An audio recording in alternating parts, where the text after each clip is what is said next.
দক্ষিণ চীনে প্রচুর পরিমাণে ভাত বা রাইস খায়, কিন্তু যখন ওরা নিজেরা রান্না করে খাওয়া দাওয়া করে এই ধরনের রাইস খায়। দেখেন ৮-৯ রকম ডাল এবং বীজ মেশানো আছে, এটাই সিদ্ধ করে ওরা খাবে।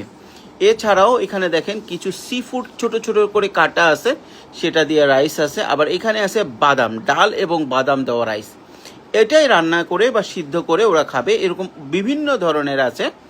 কেউ এইভাবে মিক্স কিনে নিয়ে যায়, আবার কেউ নিজেরা মিক্স করে নেয়। এই ধরনের পুষ্টিকর খাবার খাওয়ার কারণেই ওরা বেশি সুস্থ থাকে এবং বেশি অ্যাক্টিভ থাকে। এবং আমরা যে ধরনের খাবার খাই বা আমরা যে ধরনের চাল খাই সেটাও কিন্তু এখানে পাওয়া যায়, এরকম না যে পাওয়া যায় না। আসেন দেখাই আমি আপনাদেরকে। এবং আমি এই জিনিসটা দেখালাম এই কারণে যে আপনারা চালটা যেটা আমরা এখন রেগুলার খাচ্ছি, এটার পাশাপাশি এই ধরনের আমাদের দেশে অ্যাভেলেবেল যেই ধরনের আপনার ডাল বা পুষ্টিকর বিষয় আছে, যেটা চালের সাথে মিক্স করে প্যাকেট করে আপনারা বিক্রি করতে পারেন। আর এই যে চালটা দেখতেছেন, এটা হচ্ছে চায়নার অ্যাভেলেবেল চাল। এই চালগুলো আমাদের দেশের মতো দেখালেও আসলে আমাদের দেশের মতো ঠিক হয় না, এটা একটু স্টিকি হয়। তো প্রথম যেটা রাইসটা দেখালাম ওটা কম স্টিকি হয়, বাকি রাইসগুলো স্টিকি হয়।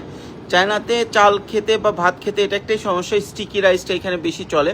মানে ভাতটা আঠার মতো লেগে থাকে, আঠালো থাকে, কারণ ওরা মাঠটা ওইভাবে ফেলে না। তো এবং ওদের চালে কেমিক্যাল থাকে না বিধায় এটা খুব পুষ্টিকর একটা চাল।